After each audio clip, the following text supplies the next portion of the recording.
affected. And the one that is supposed to go to compensate for whether it is the silting of drains, expansion of drains, we utilize it effectively. I know that as a house, there will be a call for accountability so that the people will come and account for every dime, for every cedi that was used for. So notice is hereby served that those who are implementing the usage of the 350 will do needful to that. Mr. Speaker, a quick commentary as well on the issue of the fire disaster. My colleague talked about the need for insurance. But if you look at the way our market is even structured, which insurance company is going to do that investment or to insure the worst of our people?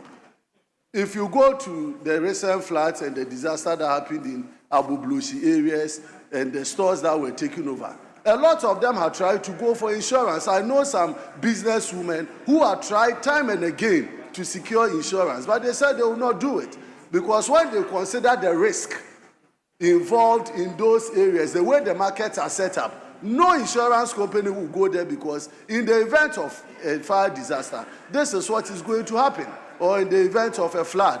And so it is very important for government to really look at the way our markets are established. Importantly, as they even go on their 24-hour market establishment. This 24-hour market, you don't know whether the market is going to operate 24 hours in a village in Gumpurgu. Mr. Speaker, the markets are being called 24-hour market, but you don't know which of the markets that operate. Even Makola cannot operate 24 hours. How much more 24-hour market? And so it is fair that they are constructing market. It is important that they are constructing market. But the 24-hour market, we cannot operate 24 hours. Mr. Speaker, in bringing my commentary to a close, Mr. Speaker, there is this contradictory report. Government of Ghana on the 30th of June has issued a statement that a Ghanaian citizen has been fatally killed in South Africa. I don't know if it has come to your attention. The Ministry of Foreign Affairs made that statement, and it is connected to the xenophobic issues in South Africa.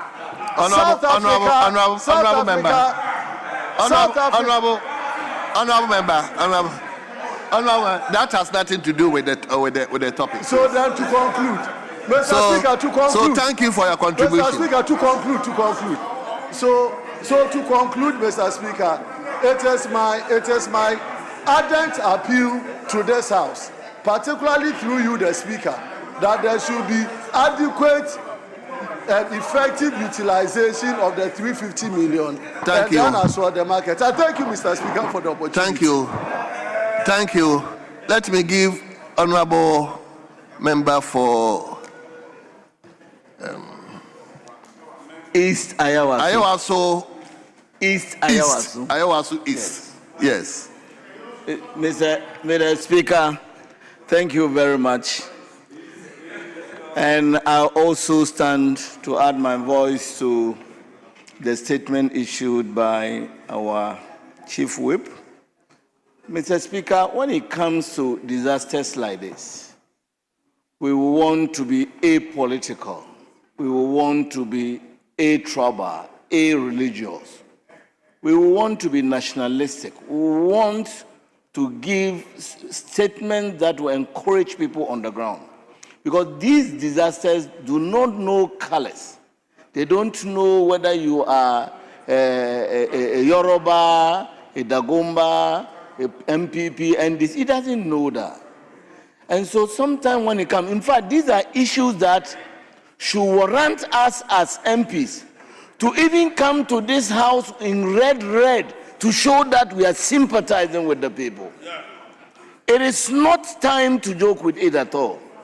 The women who have lost their things in the market, my own constituency, in 1 month I suffered 2 disasters at Nima Market and 37 Market.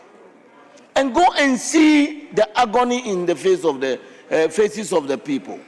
That's why these issues are very important issues. When we raise them, we should be talking towards making policies that will prevent those things. We should be talking to encourage people on the ground. We should be talking to make people feel that their representatives are with them in these times of difficulty. And that's why I support this statement and want to encourage government. You see, when we talk about insurance, change is difficult, but insurance is important. We have to sensitize the people to come on board. Nobody wants a change. Some of them don't even understand the effects of insurance. But we, the few that are privileged to understand them, we need to encourage them to do it. We need to establish welfare system. Mr. Speaker, the best countries in this world are welfare states. When you go to the Nordic area, the Danish, this thing, they're all welfare states. They pay into welfare, and that makes sure that everybody is catered for. And that's why I attach so much importance to this statement.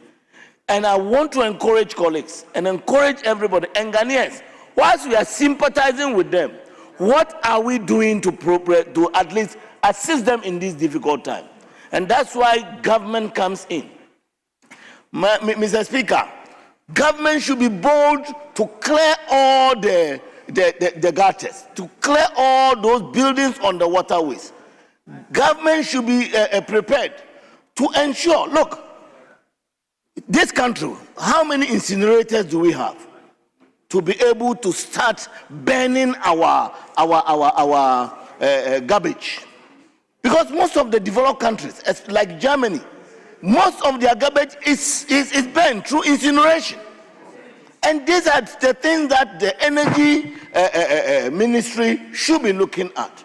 We should be serious with issues like this.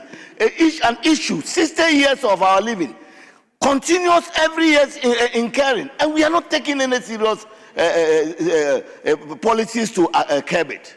Mr. Speaker, I encourage the government to be serious about this. Thank you very much.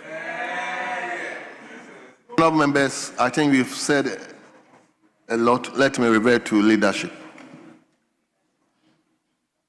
I beg of you. I've taken so many. We've taken about 10 commentaries. So let me revert to leadership. Okay. Let me give you the opportunity. Thank you, Mr. Speaker, for this opportunity. I rise to really thank the maker of the speech or the statement, our Chief Whip, the Honorable Defre Makpo, heavily, made this statement to this House. I rise to contribute to this statement on the fact that these heavy rains, if you look at the millimeters in terms of rainfall, it's about 140 millimeters of rains. And it was surprising. And no lowland can contain this very waters. 165. Okay, thank you. So if you look at what had happened, in fact, he counted a lot of markets, but I want to also mention that the yam market was heavily affected. It's one of the basket of, is it food basket of this nation. It was heavily hit by this storm. And also considering the Kadeshi market, it was not spared. But if you look at what has happened, in fact, I rise to also commend the president of the day, President Mahama, for his intervention and also allowing the military to step in, the NADMO stepping in. He himself did an area inspection, and it was that commendable. And you can see that the heart of this nation, or the president had this heart to sympathize with our market women. In fact, to end up with this statement, I think that we are actually blessed to have these interventions that our market women will not be spared. I'm sure that most of the affected areas, In fact, the lives that I've lost is my concern, that I really sympathize with the people. In fact, at least 12 people died through this storm. About 12 people died, and about 470 people also displaced. It's a concern. But I would also say that most of these victims are really heavily relying on government to do something for them, and especially with the market that I've mentioned. I believe that they shouldn't be left out, but also supported. Thank you very much. Thank you so much. Thank you. Okay, let me also listen to you. Hadia, I'll give you 2 minutes. Don't worry. Thank you, Mr. Speaker, for the opportunity to contribute to the statement made by our colleague, Dafia Mopo, the Majority Chief Whip.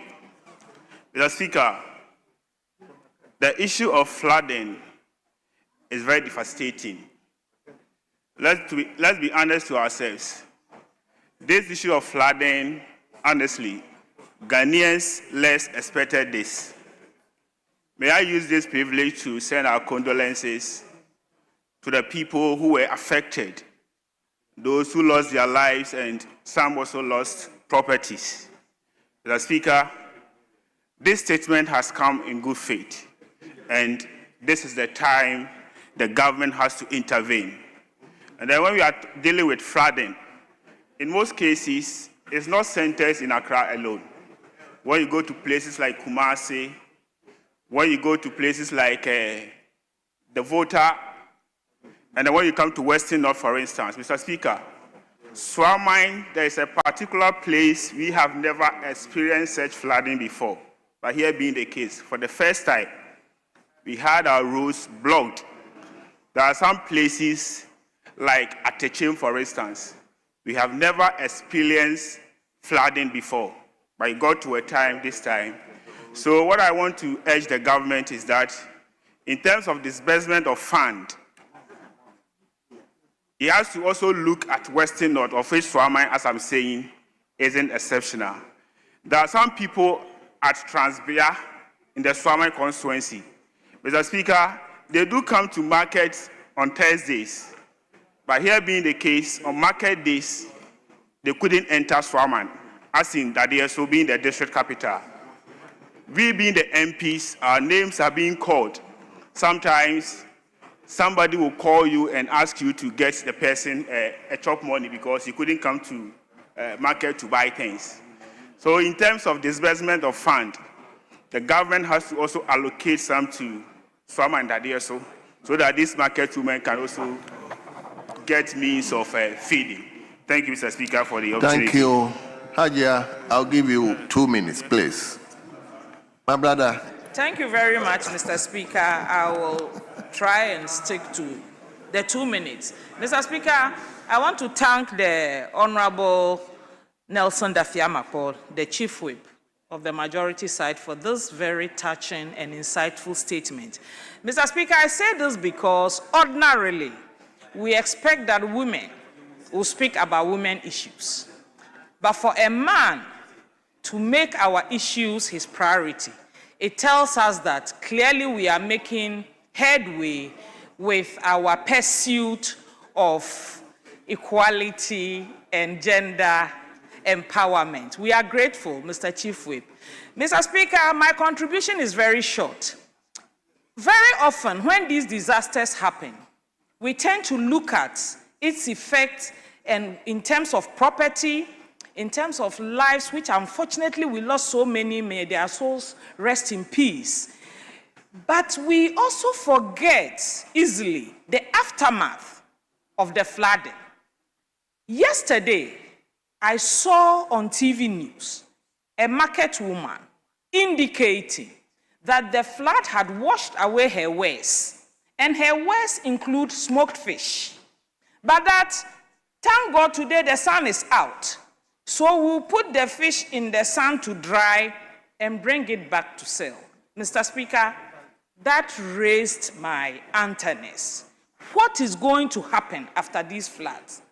We need to immediately, as a country, activate our public health safety systems to ensure.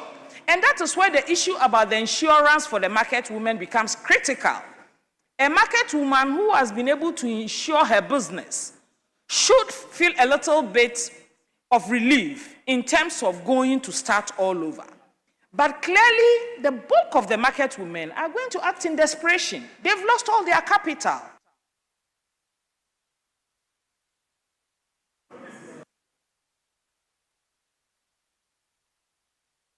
Thank you very much. Let him now revert to leadership. Oh, Aja, I didn't do it. Oh, is it the ladies at the table? Yes. Honorable Jerry. Speaker, I thank you very much. And let me commend my senior colleague for bringing this to our attention. Mr. Speaker, I have been deeply upset and utterly overwhelmed and extremely distraught by the severity of this flood the past 3 days. Mr. Speaker, if you were with me this morning and yesterday, you would have wept. Against the backdrop that I saw older women who had to swim at all costs just to save their lives. Speaker, windows were forcefully broken just to pull people out. Speaker, I've visited homes that people lost their lives just because water submerged their homes. And Speaker, all these homes that I visited are the homes of women. So they always go through all the pain. Whilst pregnant, they go through pains. Whilst delivering, they go through pain.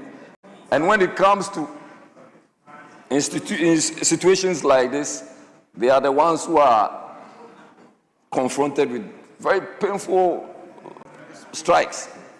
Speaker, visiting these homes, you saw, and I will not look at it from the point of view of market women. I will look at it from the point of view of traders. Those who are selling Pampers, those who are the kind of wares they have bought and they have kept in their homes as hawkers.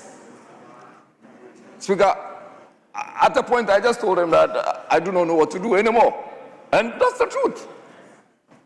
Because these are women who may have just gone to solicit for funds, maybe through a loan system or any loan facility, just to come and do this trade. And you'll be surprised that they may even be single mothers, because they are even taking care of their own children with no husbands or no men in their lives.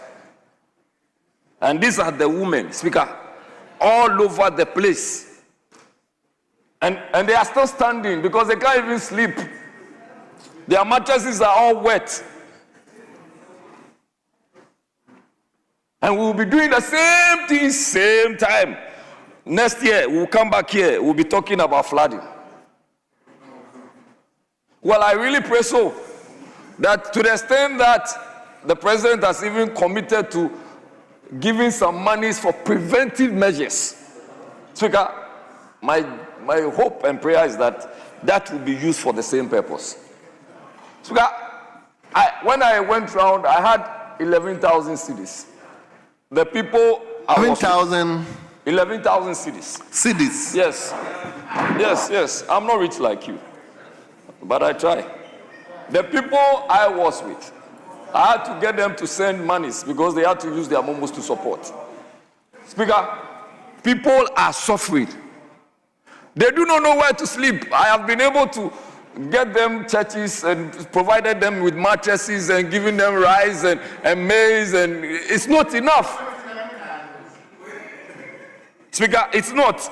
But Speaker, Ajia started with a conversation that I think we should all look at critically. There was something I observed, which is largely the sanitation matter thereafter.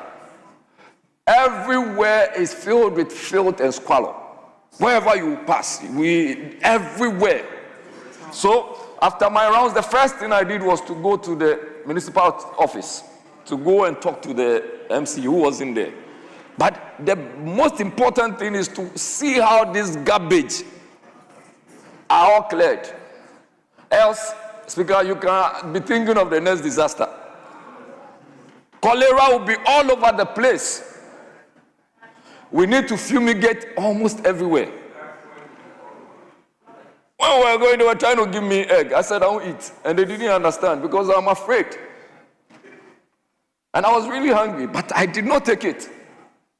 Speaker, we need to sit up and stop being partisan or political with such issues. If we do not sit up, you will be confronted one day. So that we saw the kind of people who were supposed to deal with some of these issues, but they were being partisan about it.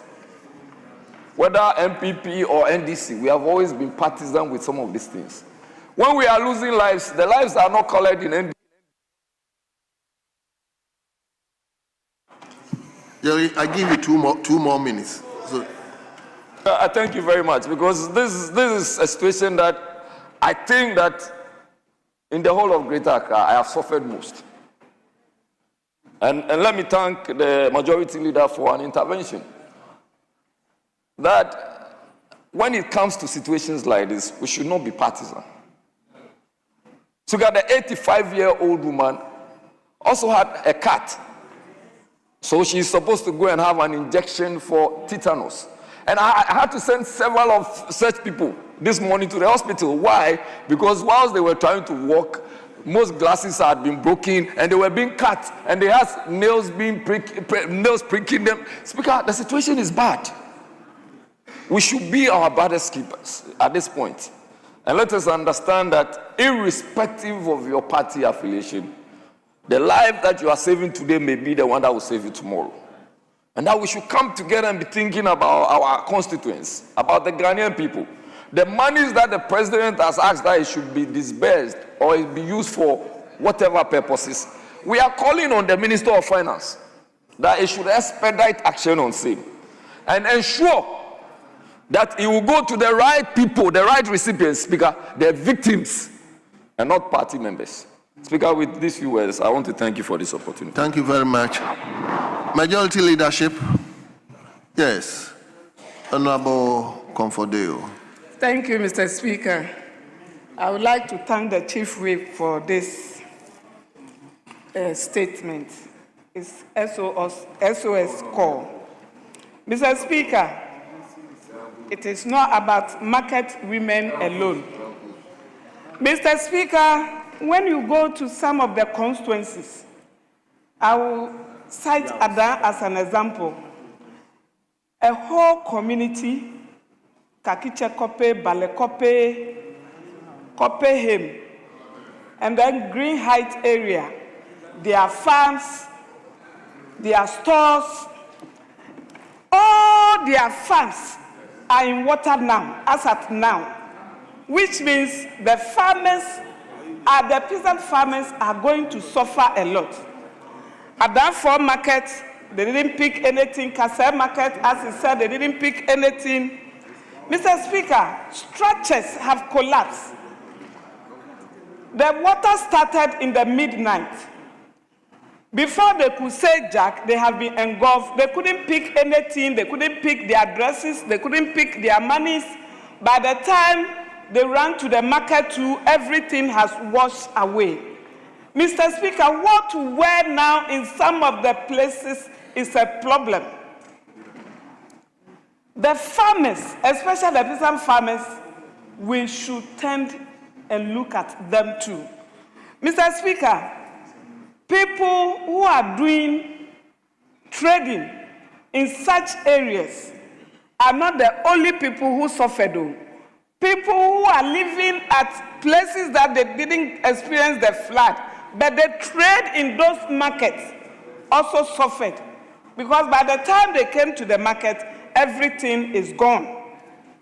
Mr. Speaker, this one is SOS call. We should treat these people with special treatment. Mr. Speaker, there should be no discrimination because the water didn't discriminate anybody. The This is the time for the assemblyman in the area, and then assemblyman in the area should come with their team and then register the people who sell in the houses apart from the market. Mr. Speaker, this is why we have to thank the president for the 24-hour economy market, because this market is going to give us a data. Now we don't have data. Mr. Speaker, let us start punishing people who have gutters in front of them and the gutters are choked. And they don't care, they don't mind. People are selling in front of gutters and they themselves sweep and pack them in the gutter. And the gutter is choked and everybody have to suffer for some few people who have decided to do the wrong thing. Mr. Speaker, if you have a gutter in front of your house, if you have a gutter in front of your market area, all those areas we should punish them. Because communal labor was what we were trained with. But now it's like each for himself, God for us all. So if even we have we sweep, we pack everything and put in the gutter, we are forgotten about communal labor, and who will come and clean for us? Mr. Speaker, where to dump our rubbish to should be something that we should think about it properly. Some of the debris that we saw that the water was carrying is because of a wrong dumping place. They dump in the wrong place and the water just carried everything, choked the gutters, and everywhere got flooded. Mr. Speaker, it's very, very pathetic because the figures that we have in our books, we have more than that we have not taken their records. And they are just there and they don't know where to go, what to do. We are begging people who did not suffer this flood. Pick 10, 5, 15 people and support them. Dresses that you have in your wardrobe, for years you have not worn them. Please, put them in Ghana Must Go. Go to such places. Pour it for people to pick and wear. They don't even have. I could remember I called somebody, please, come. You know, today I have to meet you. So where are you? He said, Honorable, all my dresses is gone. I have to go. Two more minutes. So, Mr. Speaker, it is not an easy task because those who suffered the flood, they couldn't even pick slippers. And we talk about dresses. So let us support them. Those who can support, those who claim they have, and those who can give, please, we shouldn't wait for government alone. Go to one village, ask them, and then start supporting them. Give them something. Some of the women, they don't need much to start again. They have lost all that they have. Something small will keep them going. So let us work as one people, one Ghana, and save this situation. Thank you, Mr. Speaker. Thank you very much. Honorable members, when you look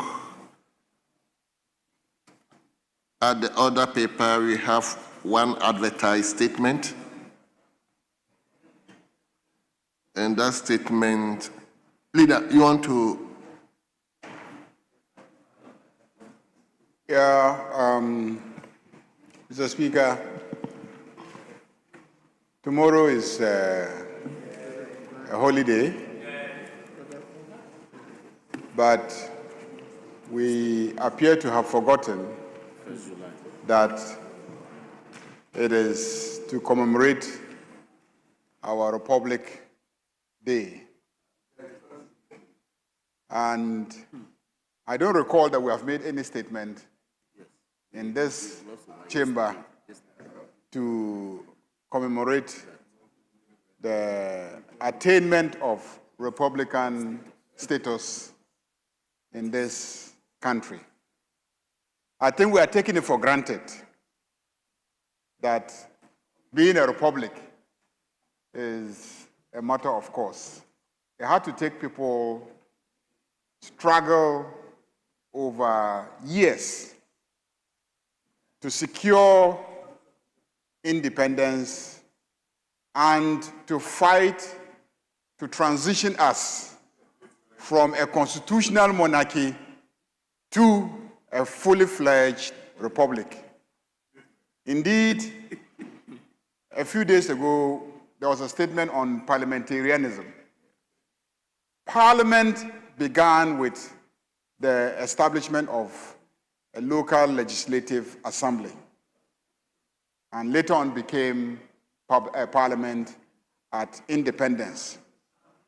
But the executive, the presidential system that we have today was born after the 1960 referendum, which established the 1960 Constitution, which established for the first time, a president, the President of the Republic of Ghana, who was in the person of Dr. Kwame Nkrumah. And so the history of the presidency and the executive arm of government began in 1960 with the establishment of a republican constitution. We then severed the presidency from parliament, and then we began building the institution of the presidency, which subsequently got overthrown, when military coups came in. And parliaments also got closed when military coups, occurred. But then the military councils assumed the position of presidents, but they were not exactly in the form of a presidency elected. And so when we have a Republican Day, we have to remember the history and also mark the emergence of certain critical institutions and use it as an opportunity to educate ourselves on the constitutional history of our country. Unfortunately, we missed the occasion, and so we did not make a statement. I'm not making a statement, Mr. Speaker, but I'm just drawing attention to the fact that we missed the opportunity to make a statement to mark Republic Day, to remind ourselves of the struggles of those who severed relations with the British monarchy, attained total independence, and set Ghana out as an example that spurred other countries to fight for total liberation from colonial rule in Africa, and especially in sub-Saharan Africa. And so without making a statement, Mr. Speaker, I will allow us to proceed to take the statement from Honorable Hajia Ladi. This not being a statement, I don't think that people will be allowed to comment. Leader, so I take this there's as no a statement. opportunity to comment. But I just take to this remind as- people that Leader. the holiday tomorrow is to commemorate Republican Day. Leader, Yes.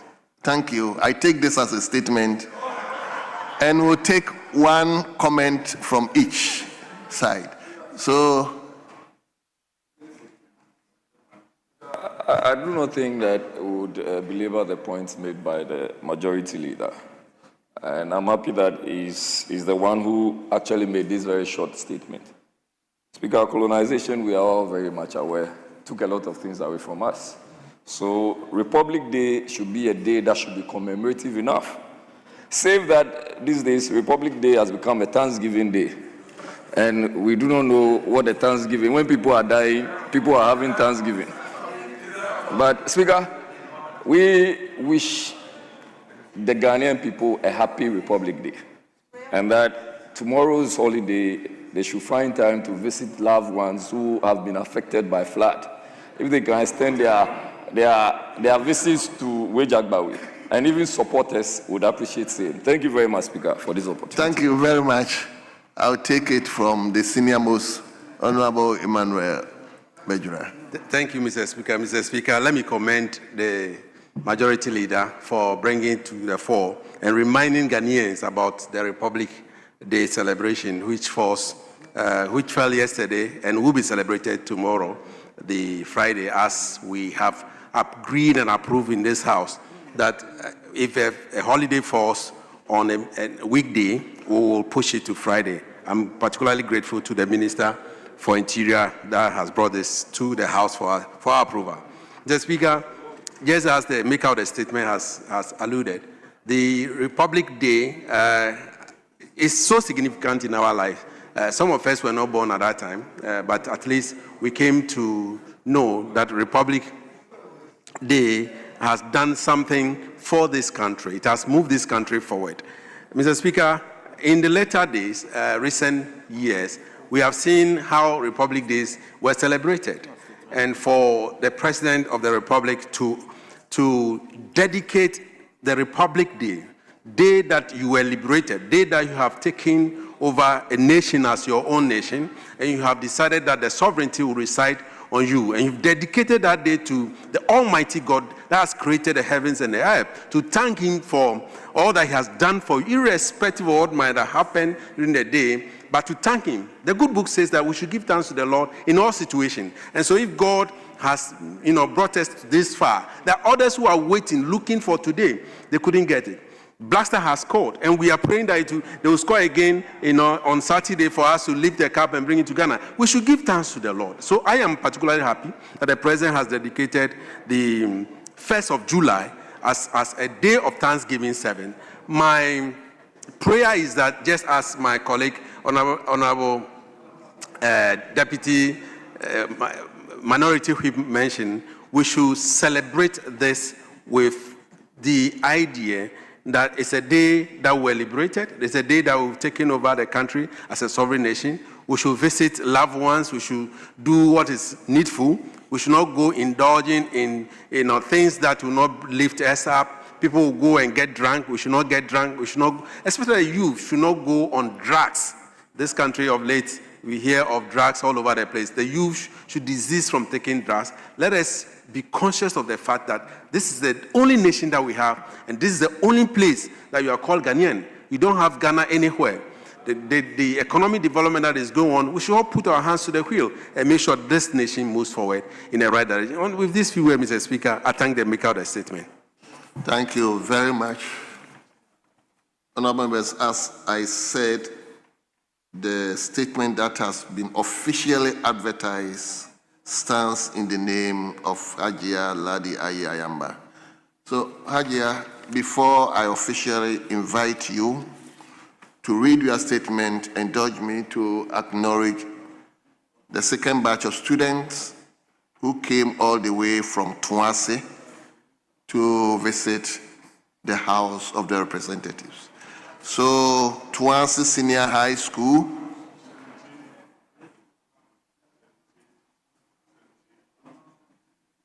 the member is currently out of the chamber. Yes. So Tuase Senior High School, they are here being led by Philip Osei Amoa, who is the master in charge of their cadet. And the school is located in the Achoma and Webiaja South constituency. I learned your number is 45. You are welcome, and we wish you a pleasant stay in Parliament. Thank you so much. So now, Hajia, you may take the floor and read your statement on Cuba